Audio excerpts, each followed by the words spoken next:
વડોદરા શહેરના airport circle નજીક સર્જાયો અકસ્માત। આઈસર ચાલકે બે ટુ વ્હીલર અને ફોર વ્હીલરને અડફેટે લીધા। બુલેટ ચાલકનો થયો આબાદ બચાવ। ઘટના સ્થળે એકનું કમકમાટીભર્યું મોત। અકસ્માત સર્જાતા ટ્રાફિક જામના દ્રશ્યો સર્જાયા। એકને સારવાર અર્થે ખાનગી હોસ્પિટલ ખસેડાયો। ટુ વ્હીલરને થયું મોટું નુકસાન। હરણી પોલીસ સ્ટેશન મથકનો સ્ટાફ ઘટના સ્થળે દોડી આવ્યો। આઈસર ચાલકની શોધખોળ હાથ ધરાઈ। આપણે ઘરેથી મેં ઓફિસ જતો હતો સિટી માટે। સિગ્નલ પર અમે ઊભા હતા, અમિતનગર એરપોર્ટ સર્કલ સિગ્નલ પર ઊભા હતા। એકદમ ફૂલ સ્પીડમાં બધા ડ્રિંક કરેલા હતા ટ્રકમાં ડ્રાઈવરો બધા। એમણે સિગ્નલ તોડીને સીધું બધા એક અંકલને ઠોક્યું, એ ડેથ થઈ ગઈ એમની। એમને એસએસજીમાં લઈ ગયા। એક અંકલને પગમાં વાગ્યું અને મેં બચી ગયો, એકચ્યુઅલી ઉતરી ગયેલો એટલે।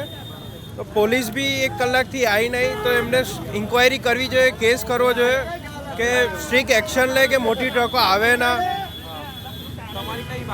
આપણી બુલેટ બાઇક હતી, એ આખી બાઇક આખી પતી ગઈ છે, કચરાઈ ગઈ, બહુ નુકસાન છે, આખી પતી ગઈ છે નવી।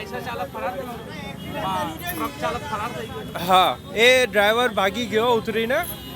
અને હવે પોલીસે ફરિયાદ કરવી જોઈએ કે મોટી ટ્રક ના આવે સિટીમાં। આપણું તુષાર શાહ।